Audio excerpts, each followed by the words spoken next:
Tory Taylor gets drafted, and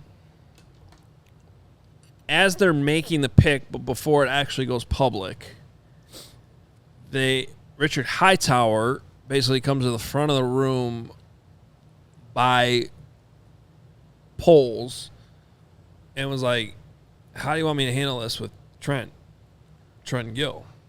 Because, like, he's saying, as a coach, like, he wanted to be the one to tell him, like, what was going on, give him a heads up so he's not just seeing it on Twitter like everybody else. So, mad respect to Hightower for wanting to handle it that way. Big time. I couldn't quite tell if it was actually catching polls off guard, just like maybe a little bit, or maybe just wasn't top of mind because they're so excited about getting Tory Taylor. Maybe it was. That part was kind of hard to tell. But so you got I think, high respect for Hightower for how he wants to handle it in that situation. And then polls, too. I mean, they're having it back and forth on what's the best way to do it, because Hightower's like, I can tell him that you still have a chance to compete, like, whatever. And then polls, to his credit, like, so I feel like we have so many moments with Ryan Poles since he's become the GM where, like, what we all talk about and think about with, like, common sense, like, just comes out of his mouth. And he was straight up like, you draft a punter in the 4th round. Like, there's not a competition. So that would be disingenuous for us to say that. And that's not a direct quote, but that's paraphrasing what he said. And so they decided on the messaging, basically, like, we will do right by you because you've done right for us. Whether that's a trade, and they probably did look into a trade, which is why I'm assuming he wasn't released like right away.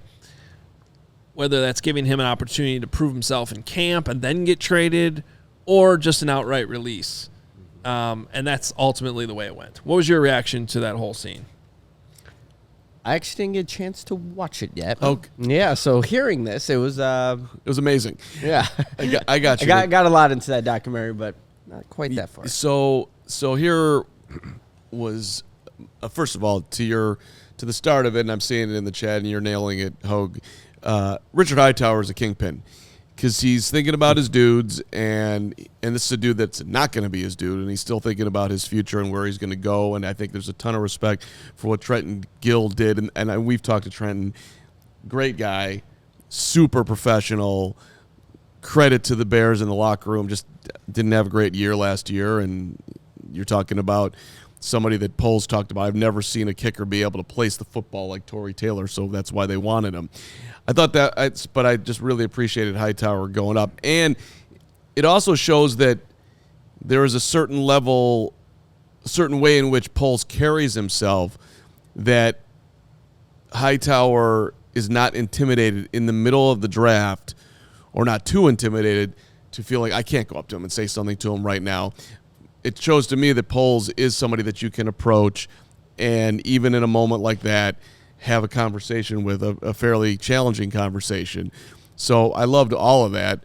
And then Poles is honest to your thing, like, ain't no competition. And I also like that he was going down all the ways in which they could help Trenton. We'll release you. Well, you want to stick around here to punt? Like, I thought that was great. And it sort of speaks to exactly what they did with Justin, trying to take care of him. Where's the best place you can go? Yeah. Well, let's send you to Pittsburgh, which has a great head coach and a great organization and an opportunity to start. And yes, we'll probably take less, but let's see if we can get something on the backside for ourselves. Like, if you do play, we'll get a 4th round pick instead of a 6th.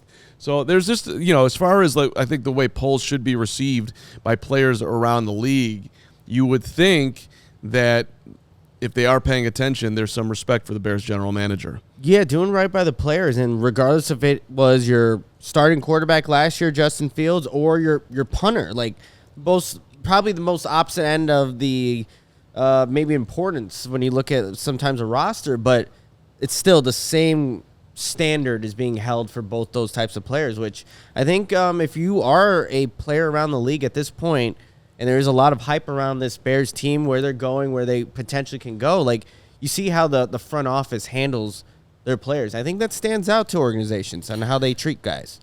And, like, I think it's important.